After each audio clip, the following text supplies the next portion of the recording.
Hello dear students, Assalamu alaikum. Welcome to the physics class and my YouTube channel Afaz Zafar. Hopefully you all guys must be fine. And yeah, today we are going to start our new topic, which is about the general gas equation. So this is very easy and very interesting, and you will be understand in better way if you did practice properly about three gas laws, which already I have explained in my last video, because today lecture is related to our previous lecture. So hope so you are doing well at your home, and yeah, I'm getting a good response as well. But I want you guys to put your performance at peak point. At least try to develop the interest in your study. And the thing is that how can you develop the interest in your study? So listen me carefully. Whenever you get up in the morning, so the first thing is that try to get up early in the morning. सुबह जो है आप जल्दी उठने की कोशिश करें, because you will have a fresh mind. आपके पास उस पर fresh mind होता है and you can take a reliable start. So with your fresh mind, watch the motivational videos. अच्छा भाई, अगर आपको motivational videos पसंद नहीं है, if you don't have an interest, if you don't like the videos, so I hope that which thing I know, and I'm quite sure about that thing, that most of our community, like 80 to 90% people, like the songs in which you are also included, जिसमें आप भी शामिल होंगे. So at least try to listen the motivational songs, which will help you a lot to make your blood boil. Now the thing is that what is the meaning of blood boil? यहाँ पे जो है blood boil का मतलब क्या है? So okay, I am giving you one example.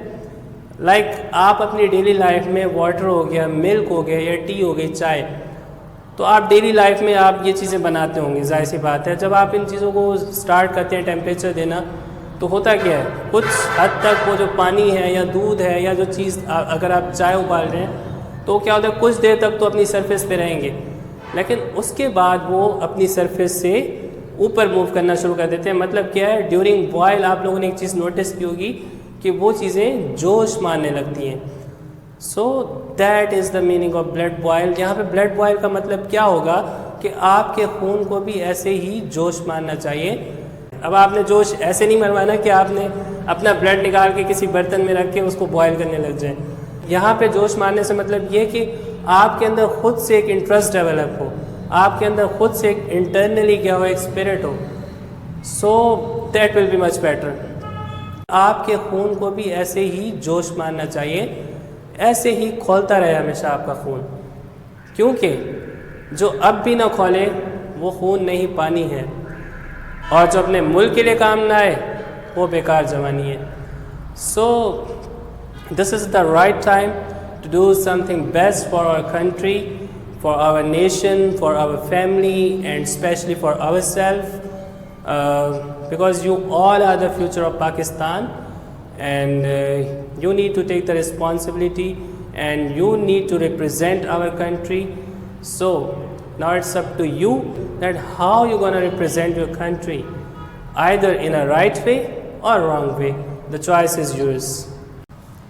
By the way, we were learning about the general gas equation. The second name of general gas equation, जो वैसे तो है जनरल गैस इक्वेशन के तीन नाम होते हैं हमारे पास, 3 names are there. The second name is ideal gas equation and the third name is universal gas equation. इसको हम ideal gas equation भी बोलते हैं और universal gas equation भी बोलते हैं.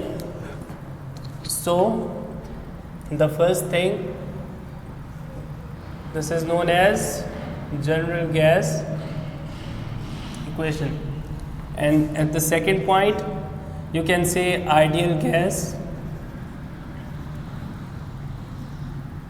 equation, and the third universal gas equation. So these all are same, these all are giving the same meaning. परेशान नहीं हो जाना इस चीज़ से कि भाई ये अलग अलग नाम क्यों आ रहे हैं, चीज़ एक ही है, बस नाम अलग अलग है. And about the general gas equation today we will learn. So if you know about the those 3 laws which we have done in the last class, like Boyle's law, Charles' law, and Avogadro's law. So I don't think so that you will face any problem in this because this is also very easy. बहुत ही आसान है, बहुत ही interesting भी है. So let's take a start. अच्छा, सबसे पहली बात है, जैसा कि आप लोगों ने बचपन में पढ़ा था कि भाई अकॉर्डिंग टू बॉयज़ लॉ,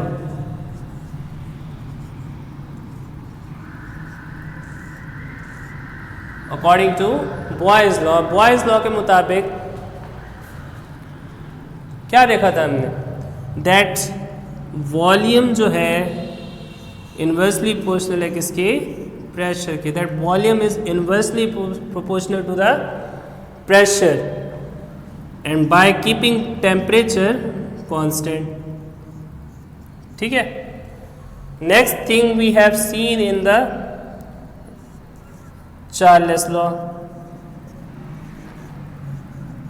अच्छा भाई, चार्ल्स लॉ में हमने क्या देखा था, that volume is directly proportional to absolute temperature.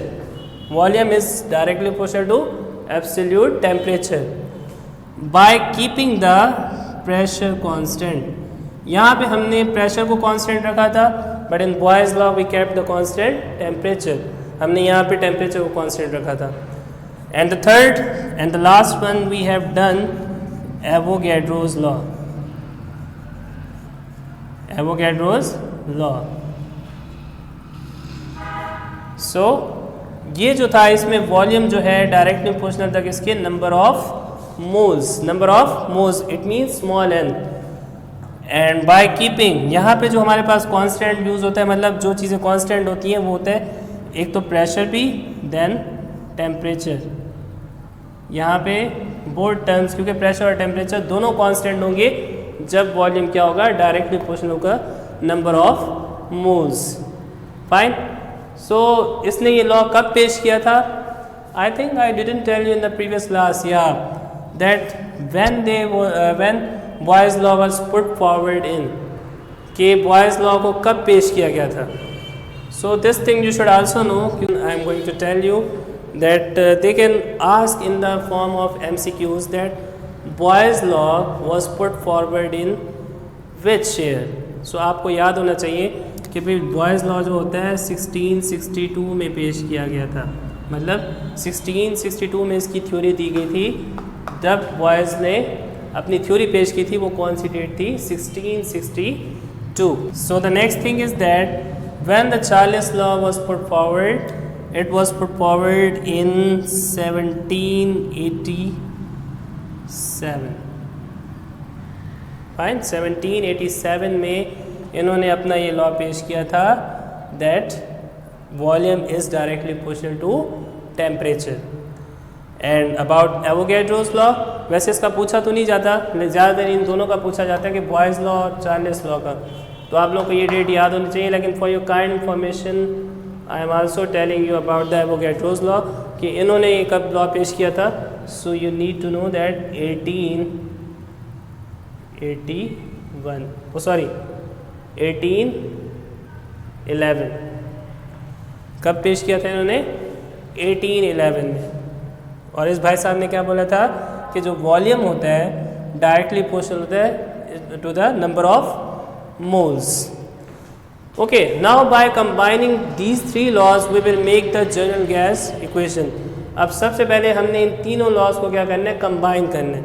अच्छा भी, जैसा कि हमें पता है कि वॉल्यूम जो है डायरेक्टली प्रोपोर्शनल किस किस के है, सबसे पहले तो n के, this is directly proportional to n, and this is directly proportional to temperature as well. So we can write n and t together. अगर मैं इसको एक साथ लिखना चाहूँ तो लिख सकता हूँ. क्यों? क्योंकि ये इसके भी डायरेक्टली प्रोपोर्शनल है, नंबर ऑफ मोल्स के, और टेम्परेचर के भी डायरेक्टली प्रोपोर्शनल है. So I can write in combined form, but inversely proportional to the pressure. जो प्रेशर की है वो क्या है, इनवर्सली प्रोपोर्शनल है. तो that's why I will write P in denominator, because volume have a inverse relation with P, and volume have a direct relation with number of moles and absolute temperature. जो temperature से है उसका और number of mole से क्या है, direct relation है, और P से क्या है, प्रेशर से इनवर्स रिलेशन. तो that's why in combined form I can right like this. मैं इसको ऐसे लिख सकता हूँ. नाउ अब आप लोगों ने देखा था कि भाई अगर ये P है यहाँ पे डिवाइड हो रहा है, but here it will be multiply. जब हम इसको दूसरी साइड पे ले जाएंगे तो क्या हो जाएगा, अगर एक चीज़ एक तरफ डिवाइड हो रही होती है then it will be multiply in this side. यहाँ पे ये क्या हो जाएगी, multiply. Then here it will remain N T. Fine. So as we know that we need to remove this proportional sign. यहाँ पे हमें इस प्रोपोर्शनल साइन को हटाना है और जाहिर सी बात है इसकी एक पेनल्टी देनी होती है. So that penalty is constant.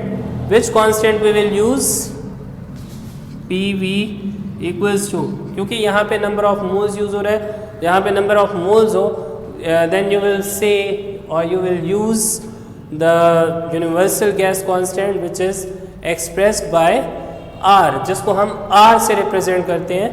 That is known as universal gas constant. So which constant we will use over here? The greater R, like N R T, where N is the number of moles, R is the constant which we have placed in place of proportionality sign. जो हमने proportionality sign की जगह पे use किया, that is R, and the last thing is absolute temperature. So this equation is known as general gas equation. So guys, tell me, this is easy or difficult? This is very easy. How we made the general gas equation? Firstly we write the laws. जैसा कि हमें बचपन में पढ़ चुके हैं भाई, laws क्या थे. जो Boyle's law है इसमें वॉल्यूम जो है प्रेशर के क्या था, इन्वर्सली प्रोपोर्शन. एंड या how was the graph of the Boyle's law? हमने देखा था कि बॉयज लॉ का जो ग्राफ था कुछ ऐसा था, in this shape. Fine, in curve shape. ठीक है, तो यहाँ पे वॉल्यूम था और यहाँ पे प्रेशर था. And in Charles law we have seen that how was the graph in straight line. ये बना. Fine, this is the straight line graph. Here we took the volume and here we took the temperature. अच्छा, इसका जो graph था हमने देखा था कि ये स्ट्रेट लाइन है and the graph of Boyle's law will be curve type. क्या होता है, कर्व टाइप होता है. अच्छा, इस कर्व का एक नाम होता है. So what is the name of this curve? अगर आपसे पूछ लिया जाए, like examiner can ask in the form of MCQs that how is the graph of Boyle's law? How is the graph of Boyle's law? Or they can ask that what is the relation between volume and pressure, and they will give you the different options as well. वो आपको different options के अंदर देंगे. लेकिन अगर उस option के अंदर आपको कर्व वाली कोई भी ऐसी क्या नाम है ऑप्शन नहीं दिया हुआ होगा, so how you will observe, आप कैसे ऑब्जर्व करेंगे भाई इस ग्राफ का, इस कर्व का भी एक नाम होता है. so that is you must remember one thing कि इसका नाम होता है हाइपरबोला. व्हाट? हाइपरबोला. कौन बोला? Hyperbola. Let's suppose if you are not getting in the exams, आपको याद ना आ रहा हो कि हाइपरबोला क्या, किसका ग्राफ का ऑप्शन क्या लगा है. So you need to remember one thing. तो आपने क्या होना है, हाइपर हो जाना अचानक से. अगर नहीं आ रहा ना एग्जाम में, हाइपर हो जाना. अच्छा, हाइपर क्या हो, हाइपर हो गया, आप लोग क्या करोगे, बोल लोगे, तो उससे क्या बनेगा, hyperbola. So don't worry, I am just kidding.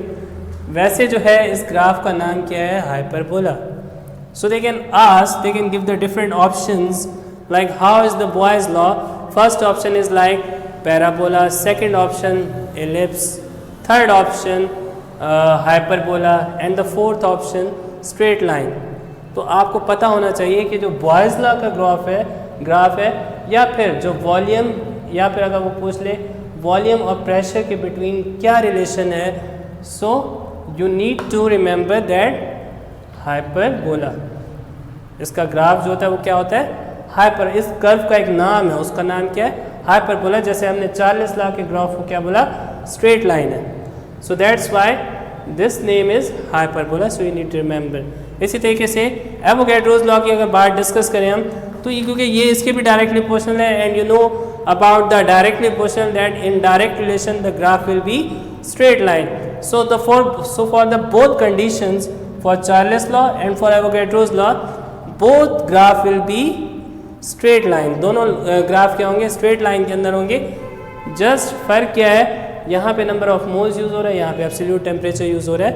तो यहाँ पे आप टेम्परेचर की जगह क्या लिख देंगे? Number of moles. But graph will be straight line. Graph जो होगा इसका क्या होगा? स्ट्रेट लाइन के अंदर ही रहेगा. But the change in Boyle's law, boys law का ग्राफ कैसा होता है? एक कर्व शेप होता है. उस कर्व का नाम मैंने आपको बता दिया. You need to remember this thing that this curve name is hyperbola. Okay, now we are going to take a start of one interesting example that is very important and very interesting. So for that thing you should know this thing. आपको अगर ये formula याद है तो आपकी ज़िंदगी आसान हो जाएगी. तो your life will be easy. अगर आपको ये फॉर्मूला याद है तो कोई भी आपको टच से मस नहीं कर सकता. Because they can give the different structures. वो आपको डिफरेंट स्ट्रक्चर्स के अंदर घुमा सकते हैं. डिफरेंट वैल्यूज़ दे के कभी आपको बोलेंगे हाँ भाई टेम्परेचर निकाल के दो, कभी आपको कहेंगे घुमा के हाँ भाई वॉल्यूम निकाल के दो.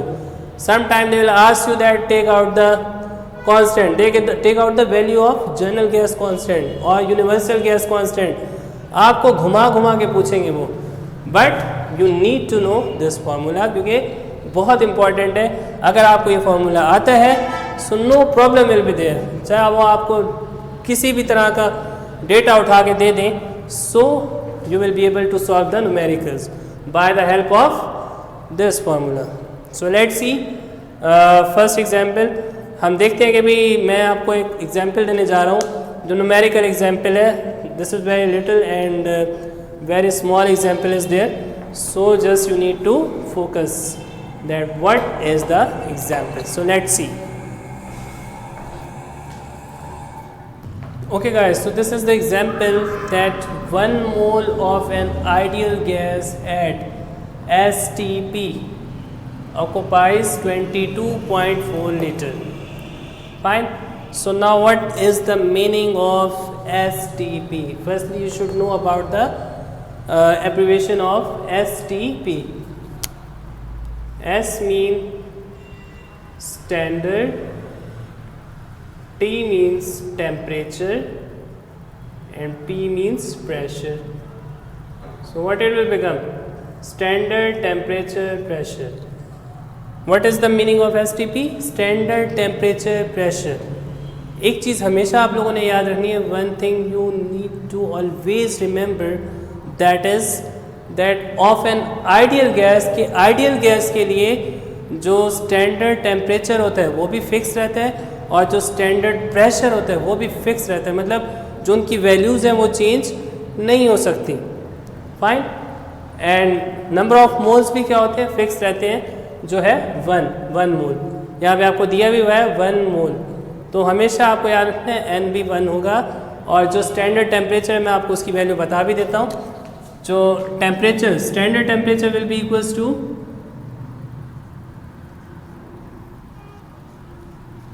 273 केल्विन. अच्छा, टेम्परेचर जो है इसका यूनिट आपने केल्विन में लेना है क्योंकि इसका जो सिस्टम इंटरनेशनल यूनिट होता है वो क्या होता है? केल्विन होता है. And what is the standard temperature? अगर स्टैंडर्ड टेम्परेचर की बात की जाए, so what is the standard value of temperature?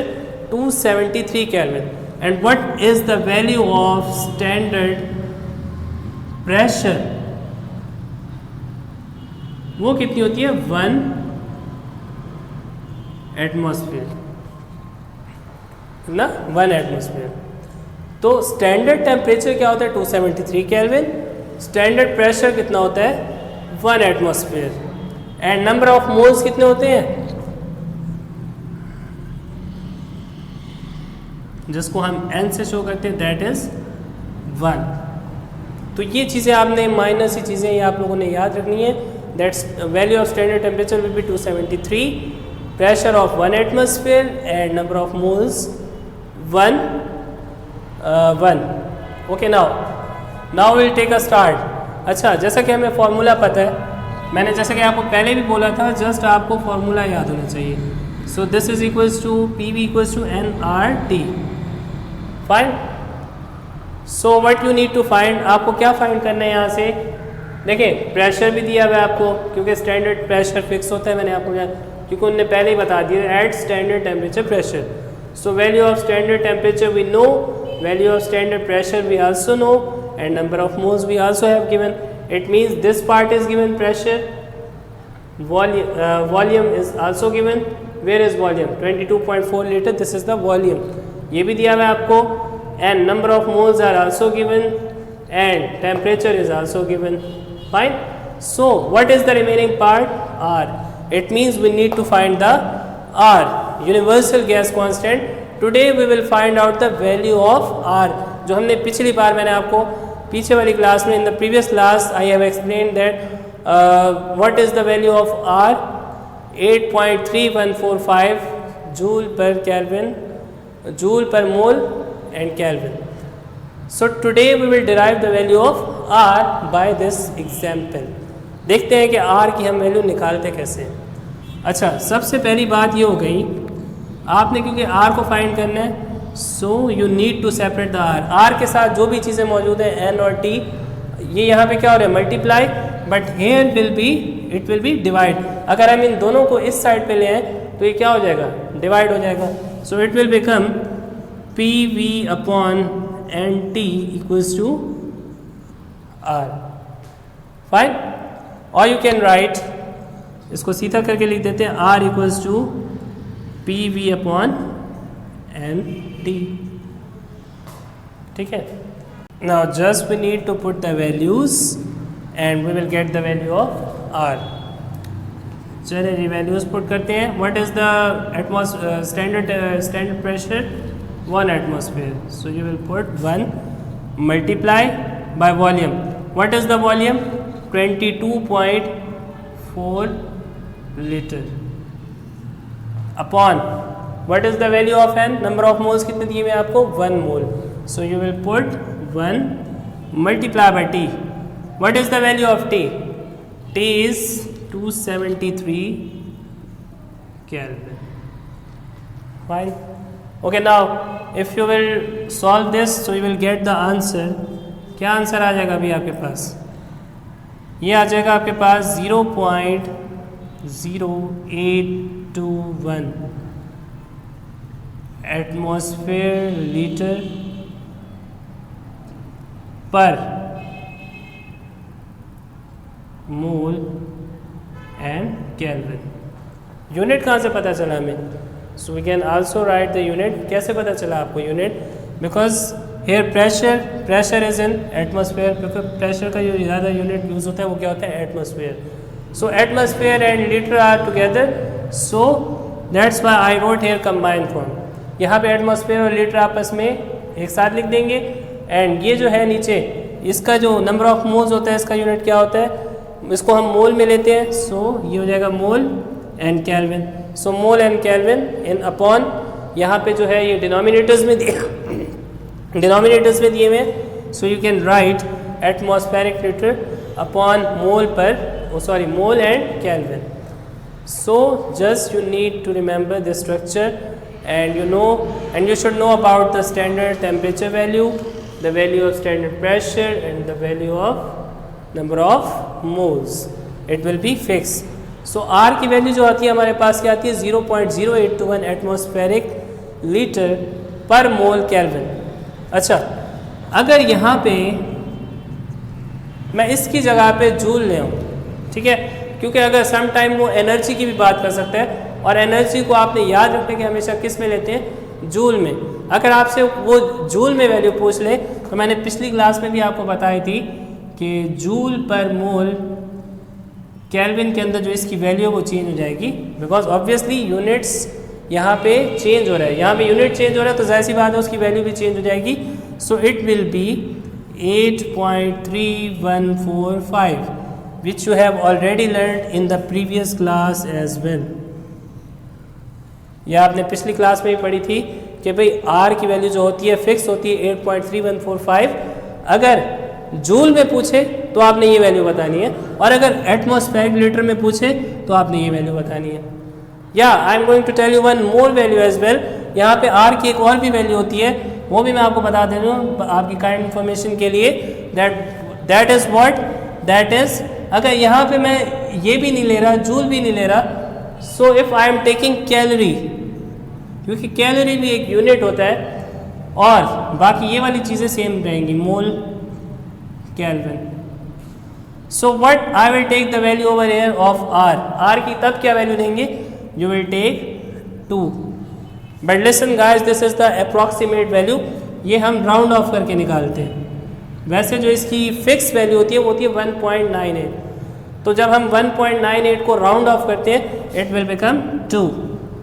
So that's why we will put over here approximate sign, that this is approximate equals to 2 calorie per mole kelvin.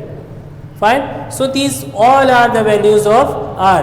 अगर atmospheric litre में पूछे तो ये value है। If they will ask in joule like in energy, so you will write this value.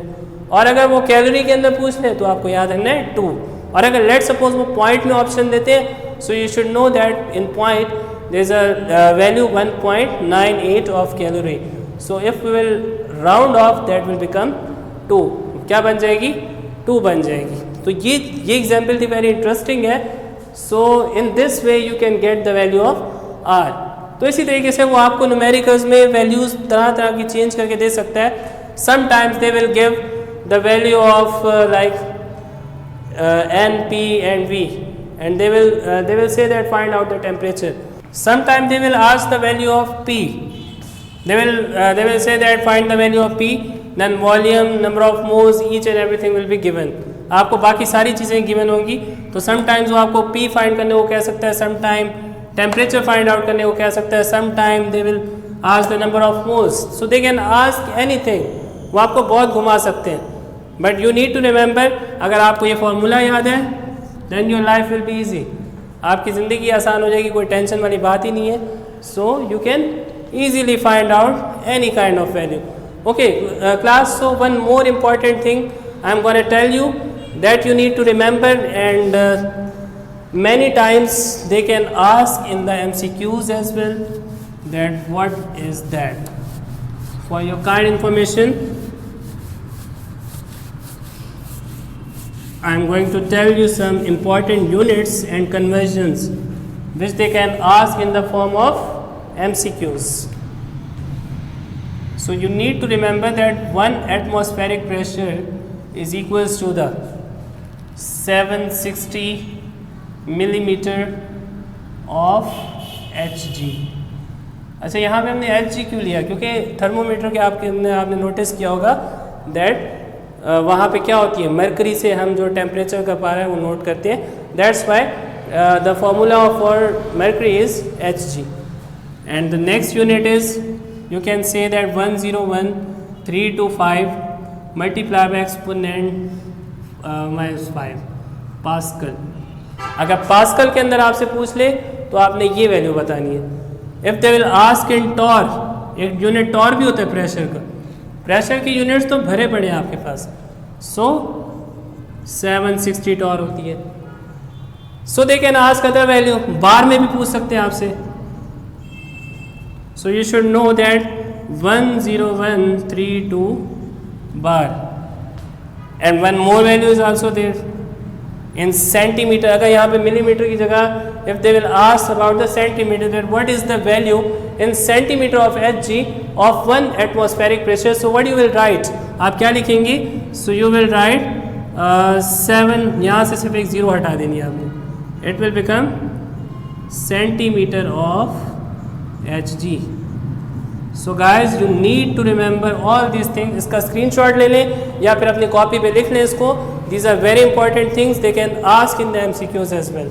And या one more thing about the volume conversion, वो भी मैं आपको बताता चलूँ साथ साथ के, अगर आपके पास लेट सपोज 1 लीटर दिया हुआ है, वो कहें भाई 1 लीटर में कितने जो होते हैं मिलीलीटर्स होते हैं, यहाँ पे सेंटीमीटर क्यूब होते हैं, यहाँ पे डेसीमीटर के अंदर पूछ सकता है।